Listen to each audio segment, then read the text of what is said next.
नमस्कार साथियों, मैं हूं वरुण कुमार झा और हमारे YouTube चैनल पे आपका स्वागत है। आज इस वीडियो के माध्यम से IC38 के कॉमन सेक्शन के 50 महत्वपूर्ण प्रश्न और उत्तर के बारे में डिस्कशन करेंगे। तो हमारा पहला प्रश्न है, विश्व में सबसे पहले होने वाले बीमे का नाम बताइए।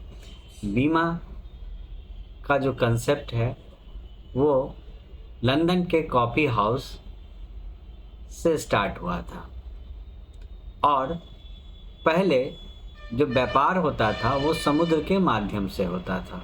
समुद्र के माध्यम से व्यापार होने के कारण समुद्री जहाज प्राकृतिक आपदा या लुटेरों के द्वारा लूट लिए जाते थे, जिसके कारण व्यापारियों को बहुत ज़्यादा क्षति होती थी। इस क्षति से बचने के लिए व्यापारियों के कुछ समूह ने एक बीमा के कंसेप्ट की उत्पत्ति की और इसे ही समुद्री बीमा के नाम से जाना गया।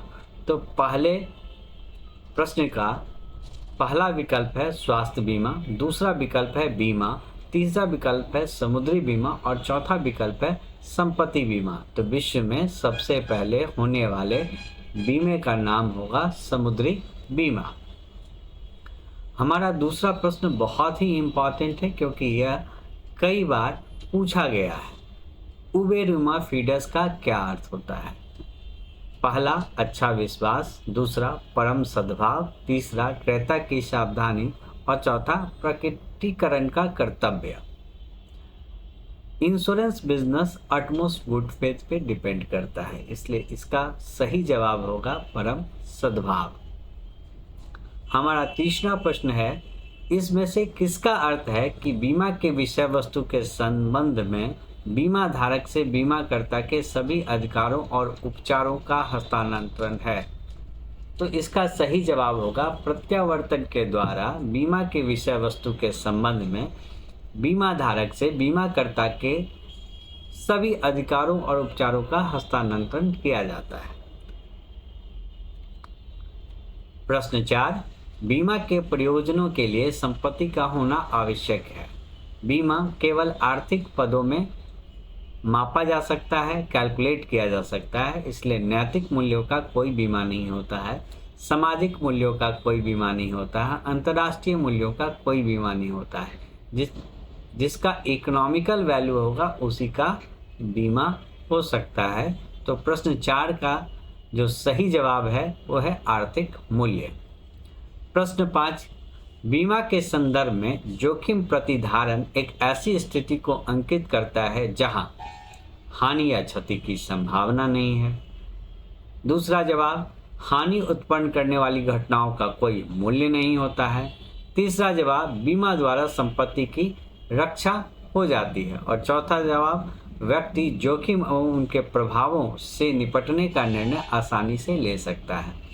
बीमा क्षति या क्षति की संभावना को कम नहीं करता है, बीमा केवल उसके प्रभावों को निपटने का निर्णय आसानी से लिया जा सकता है, इसलिए इसका सही जवाब होगा व्यक्ति जोखिम एवं उसके प्रभावों से निपटने का निर्णय आसानी से ले सकता है। प्रश्न 6, निम्नलिखित में से कौन सा कथन सत्य है? बीमा संपत्ति की सुरक्षा करता है, बीमा नुकसान को रोकता है, बीमा नुकसान की संभावनाओं को कम करता है और चौथा, बीमा संपत्ति के नुकसान होने पर भुगतान करता है। तो बीमा संपत्ति की सुरक्षा नहीं कर सकता है, बीमा नुकसान को भी नहीं रोकता है, बीमा नुकसान की संभावना को भी कम नहीं करता है, बीमा संपत्ति के नुकसान पे होने पे भुगतान करता है। मान लीजिए कोई व्यक्ति अपनी गाड़ी का बीमा करा लेता है, तो क्या उसकी गाड़ी का एक्सीडेंट नहीं हो सकता है? बिल्कुल हो सकता है, तो वो उसकी सुरक्षा नहीं करता है। दूसरा, क्या उसका नुकसान नहीं हो सकता? बिल्कुल नुकसान हो सकता है। एक्सीडेंट में उसकी आर्थिक, क्योंकि गाड़ी का आर्थिक वैल्यू होता है और अगर दुर्घटना होती है तो उस स्थिति में जो उसकी क्षति हुई है, आर्थिक क्षति हुई है, बीमा कंपनी उसकी भरपाई करता है भुगतान के माध्यम से, इसलिए इसका सही जवाब होगा विकल्प 4। प्रश्न 7, 400 घरों में से प्रत्येक का मूल्य 20,000 रुपया है। हर साल औसतन 4 घर जल जाते हैं, जिसके परिणाम स्वरूप संयुक्त रूप से 80,000 रुपये की हानि होती है।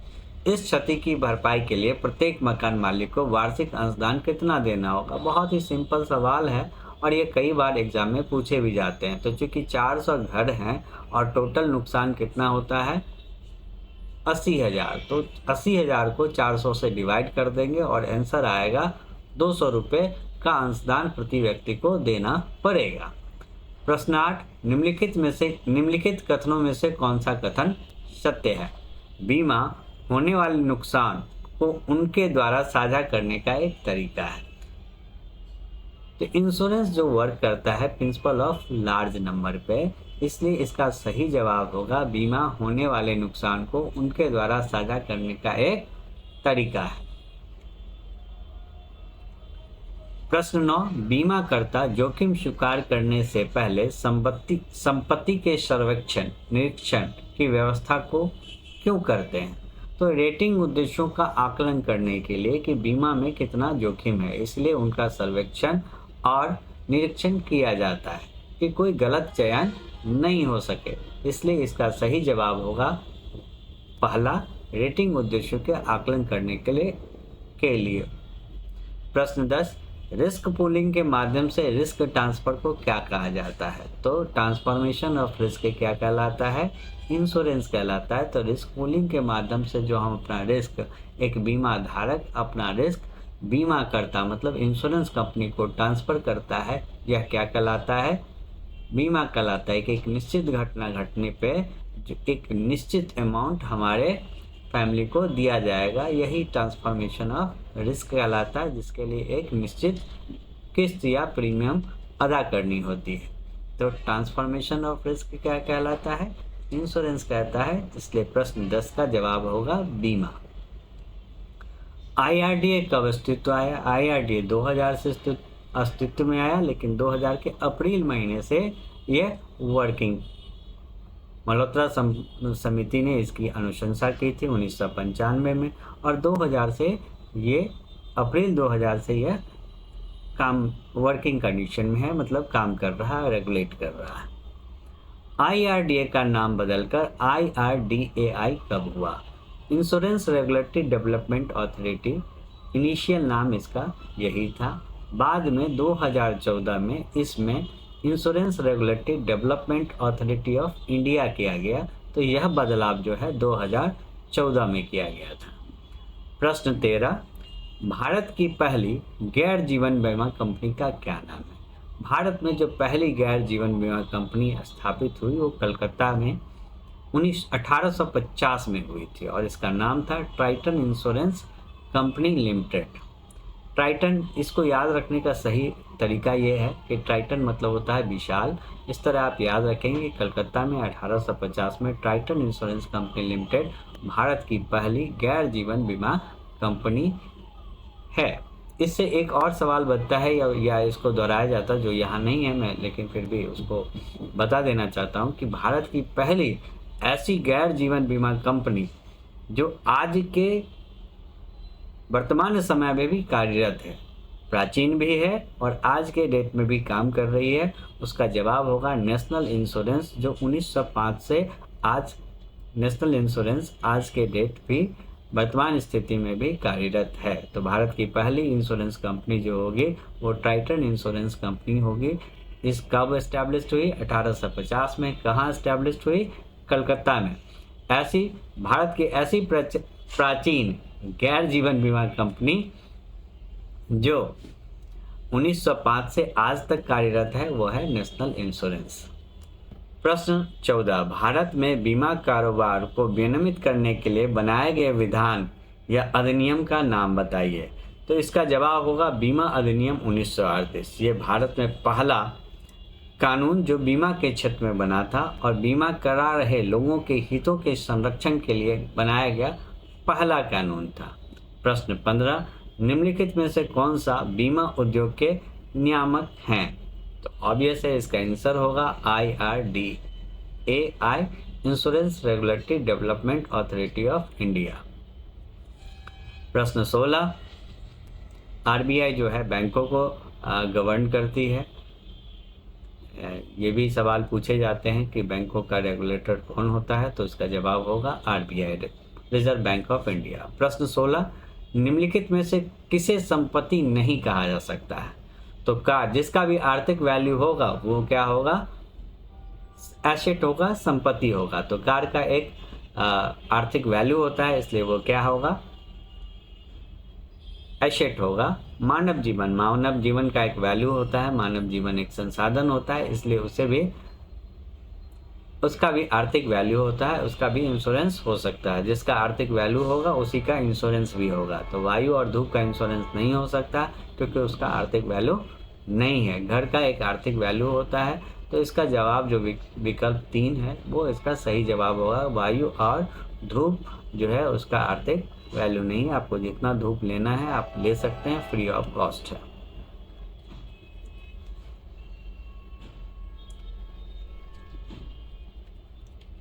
बीमित वस्तु या संपत्ति बीमा क्या कहलाती है? यह विषय वस्तु कहलाती है। बीमित वस्तु या बीमित बीमा को क्या कहलाता है? विषय वस्तु कहलाता है। बहुत सिंपल सवाल है और इसके ये कई बार रिपीट भी होते हैं। प्रश्न 18, निम्नलिखित में से कौन सा बीमा योग्य हित का प्रतिनिधित्व नहीं करता है? आग, चोरी का सम्मान, सेंध और पलटने के सम्मान का नुकसान। तो ऑब्वियस है चोरी का सम्मान जो होगा इसमें बीमा हित जो है इंश्योरेबल इंटरेस्ट नहीं होता है। प्रश्न 20, निम्नलिखित में से किस आधार पर जोखिम का मूल्यांकन किया जा सकता है? जोखिम का मूल्यांकन परिवर्तनशीलता पे, आकस्मिकता पे, संभावना पे, सभी पे। ऑब्वियस है जोखिम का मूल्यांकन केवल प्रोबेबिलिटी पे किया जाता है, संभावना पे। तो इसलिए इसका सही जवाब होगा संभावना, प्रोबेबिलिटी। प्रश्न 21, निम्नलिखित में से किन परिस्थितियों में बीमा को सबसे अधिक आवश्यक हो जाता है? परिवार का एकमात्र कमाने वाला व्यक्ति के असामयिक मृत्यु होने पर। ऑब्वियस है जो फैमिली का ब्रेड विनर है उसके नहीं रहने पे इमोशनल लॉस तो होगा ही। किसी का व्यक्ति, किसी का पिता, किसी का पुत्र तो मरता ही है, साथ में इनकम भी उसी समय समाप्त हो जाती है। ऐसी स्थिति में बीमा जो है बहुत ही आवश्यक हो जाता है। प्रश्न 22, निम्नलिखित में से कौन सा जोखिम प्रबंधन का तरीका है? तो जोखिम प्रबंधन का सबसे आसान तरीका है बीमा। बीमा कई उपायों में से एक उपाय है जिसके माध्यम से हम अपना जोखिम प्रबंधन कर सकते हैं, रिस्क मैनेजमेंट कर सकते हैं। प्रश्न 23, बीमा के माध्यम से निम्न में से किसकी भरपाई आसानी से की जा सकती है? जोखिम प्राथमिक बोझ का, जो हमारा रिस्क प्रोफाइल, रिस्क मैनेजमेंट है, वो बीमा के माध्यम से जो भी हमारा जोखिम प्राथमिक बोझ है उसको हम टाल सकते हैं, निपट सकते हैं। प्रश्न 24, निम्नलिखित में से कौन सा जोखिम द्वितीयक बोझ है? व्यापार रुकावट लागत, माल क्षतिग्रस्त लागत, भविष्य में संभावित नुकसान को पूरा करने के प्रावधान के रूप में। तो ऑब्वियस है बीमा जो है भविष्य में अपेक्षित जो नुकसान होगा उसकी भरपाई के लिए लिया गया उपाय है। तो इसका जवाब जो होगा वो तीसरा होगा। प्रश्न, इनमें से कौन सा अमूर्त वस्तु है? ऐसी वस्तु जो जिन्हें हम छू नहीं सकते हैं, देख नहीं सकते हैं, वो वस्तु अमूर्त कहलाती है। तो घर जिसे देख सकते हैं, छू सकते हैं, फील कर सकते हैं। बीमा अमूर्त वस्तु है, इंटेंजिबल है, इसको हम देख नहीं सकते हैं। एक छतरी के रूप में काम करता है, एक पीस ऑफ माइंड है ना, दूरभाष और जींस का जोड़ा। तो ऑब्वियस का जवाब होगा बीमा। 26, भारत में कौन सा बीमा अनिवार्य है? भारत में जो है मोटर व्हीकल एक्ट के तहत जो थर्ड पार्टी बीमा है वो इम्पॉर्टेंट है। विकल्प को देखते हैं। पहला है थर्ड पार्टी मोटर बीमा, दूसरा है अग्नि बीमा, तीसरा है स्वास्थ्य बीमा और चौथा है दुर्घटना बीमा। तो थर्ड पार्टी मोटर बीमा जो है भारत में अनिवार्य है। भूकंप और बाढ़ किस प्रकार के जोखिम के उदाहरण है? भूकंप और बाढ़ एक आपदा है, विपत्ति है, इसलिए विपत्तिपूर्ण जोखिम है। प्रश्न 28, जोखिमकर्ता द्वारा जोखिम मूल्यांकन के मानदंडों के अनुसार प्रस्तावक के माता पिता दोनों की मृत्यु 30 वर्ष की आयु में हृदय रोग के कारण हो जाती है। यह किस प्रकार का जोखिम है? यह एक शारीरिक जोखिम है क्योंकि नैतिक जोखिम हो नहीं सकता, मानसिक जोखिम है नहीं, सामाजिक खतरा है नहीं। तो इस जब अंडरराइटर डिसीजन लेता है एडवर्स फैमिली हिस्ट्री पे, तो इसे शारीरिक जोखिम के रूप में दर्शाता है। प्रश्न 29, अगर फेफड़े का कैंसर जोखिम है तो पॉलिसी धारक की मृत्यु हो जाती है, इसका क्या कारण होगा? धूम्रपान। धूम्रपान कई कारणों में से एक कारण होता है फेफड़े के कैंसर का, तो इसका जवाब होगा पहला। प्रश्न 30, मिस्टर ए बीमा कवर चाहता है लेकिन अक्सर शराब पीता है, इसे किस खतरे के रूप में वर्गीकृत किया जा सकता है? शारीरिक जोखिम, नैतिक जोखिम, मानसिक खतरा और सामाजिक खतरा। शराब पीना एक नैतिक जोखिम है। प्रश्न 31, अंशदान के सिद्धांत का तात्पर्य है कि यदि एक ही संपत्ति को एक से अधिक बीमा कंपनियों के साथ बीमा किया जाता है तो मुआवजे का भुगतान नहीं किया जा सकता है। बिल्कुल किया जा सकता है। मुआवजे की भुगतान सभी बीमाकर्ता द्वारा किया जा सकता है। नहीं, सभी बीमाकर्ताओं के द्वारा नहीं किया जा सकता, क्योंकि अंडरराइटिंग दो प्रकार की होती है, एक फिनेंशियल अंडरराइटिंग होती है और दूसरा होता है हेल्थ रिगार्डेड अंडरराइटिंग। तो सभी बीमाकर्ता द्वारा भुगतान की गई मुआवजा वास्तविक नुकसान से अधिक नहीं हो सकता है, तो इसका जवाब जो होगा वो 4 होगा। प्रश्न, जोखिम होने की संभावना को कम करने का उपाय को क्या कहा जाता है? जोखिम होने की संभावना से बचने के लिए जोखिम नुकसान की रोकथाम की जाती है, तो इसका सही जवाब होगा दूसरा। प्रश्न 33, बीमाकर्ता को जोखिम स्थानांतरित करने से यह संभव हो जाता है कि अपनी संपत्ति के प्रति लापरवाह हो जाना। किसी भी नुकसान की स्थिति में बीमा से पैसा बनाने के लिए, हमारी संपत्तियों के संभावित जोखिम को कम करने के लिए और शांति से अपने जीवन का आनंद लेना, अधिक प्रभावी तरीके से अपने व्यापार को बढ़ावा देना। तो अगर हम जोखिम रिस्क मैनेजमेंट कर लेते हैं तो रिस्क मैनेजमेंट से हम लापरवाह नहीं हो सकते। अगर हम रोड पे मोटरसाइकिल को ड्राइव करते हैं तो हम follow the rules of road करते हैं, क्योंकि हम साथ में हेलमेट पहनते हैं। ये हमें क्या है, एक बचाव है कि अगर दुर्घटना हुई तो हमारे मरने की संभावना को कम किया जा सकता है। हम ओवरटेक नहीं करते, हम ड्रिंक एंड ड्राइव नहीं करते हैं।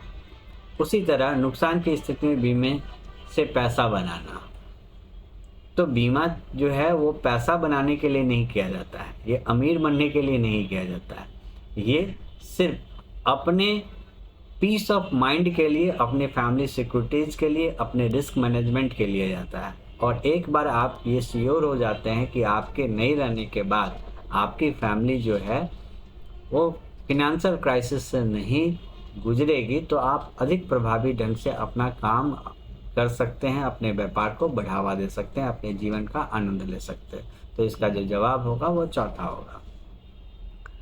प्रश्न 34, आधुनिक बीमा व्यवसाय की उत्पत्ति कहाँ हुई थी? जो पहला सवाल था समुद्री बीमा, उसी से रिलेटेड है कि लॉयड्स जो लंदन के कॉफ़ी हाउस में कुछ समुद्री व्यापारी ने मिलकर इंश्योरेंस आधुनिक बीमा व्यवसाय की उत्पत्ति लॉयड्स के कॉफ़ी हाउस से हुई थी।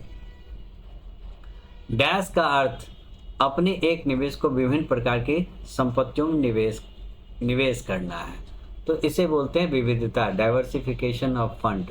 अगर आपकी सेविंग 1 लाख रुपए है तो आप 50,000 according to your age financial planning की जाती है। तो आप कुछ पैसा इंश्योरेंस में इन्वेस्ट करते हैं, कुछ लिक्विडिटी के लिए बैंक में इन्वेस्ट करते हैं, हाई रिटर्न के लिए म्यूचुअल फंड में इन्वेस्ट करते हैं, और इस तरह जो आप डाइवर्सिफाइड फंड बनाते हैं यह भी विविधता कहलाती है, यही डाइवर्सिफाइड कहलाती है, फंड कहलाती है। प्रश्न 36, किसी भी अनुबंध के लिए बातचीत करते समय दी गई गलत जानकारी को क्या कहते हैं? बहकाना। आप किसी भी बातचीत को या किसी भी अनुबंध में बहका के किसी व्यक्ति को झूठे वादे करके, झूठा प्रलोभन देके नहीं कर सकते हैं, ये अनुबंध का बाध्य शर्त नहीं है, इसलिए इसका सही जवाब होगा बहकाना। प्रश्न 37, आपराधिक माध्यमों से किसी पर दबाव डालने का अर्थ है धोखाधड़ी, अनुचित प्रभाव, दबाव और ज़बरदस्ती और गलती। तो ऑब्वियस है, दबाव और ज़बरदस्ती करके हम किसी व्यक्ति को इन्फ्लुएंस नहीं कर सकते कि भैया आपको बीमा लेना होगा, ये आपराधिक मामला बनता है यहाँ पे। प्रश्न 38, जीवन बीमा के संदर्भ में बीमा योग्य हित की उपस्थिति कब आवश्यक हो जाता है? ऑब्वियस, बीमा इंश्योरेबल इंटरेस्ट जो है पूर्व शर्तों के रूप में निर्धारित है। बीमा लेते समय और पैसा निकालते समय दोनों स्थिति में जो है बीमा योग्य हित लाभ होना चाहिए, इंश्योरेबल इंटरेस्ट होना चाहिए। तो इसका जो जवाब होगा वो होगा चौथा, पॉलिसी खरीदते समय और दावा के समय, बीमा राशि निकालते समय। पहला जवाब है वो गलत है, दावे के समय गलत है। जीवन बीमा के मामले में बीमा योग्य हित की आवश्यकता नहीं होती। बिना बीमा योग्य हित लाभ के, बिना इंश्योरेबल इंटरेस्ट के इंश्योरेंस हो ही नहीं सकता है।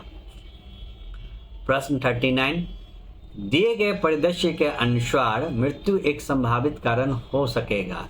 अजय के घुड़सवारी करते समय घोड़े से गीली जमीन पे गिर गया और काफी देर तक भीगे रहने के कारण से निमोनिया हो जाता है। निमोनिया से अजय की मौत हो जाती है।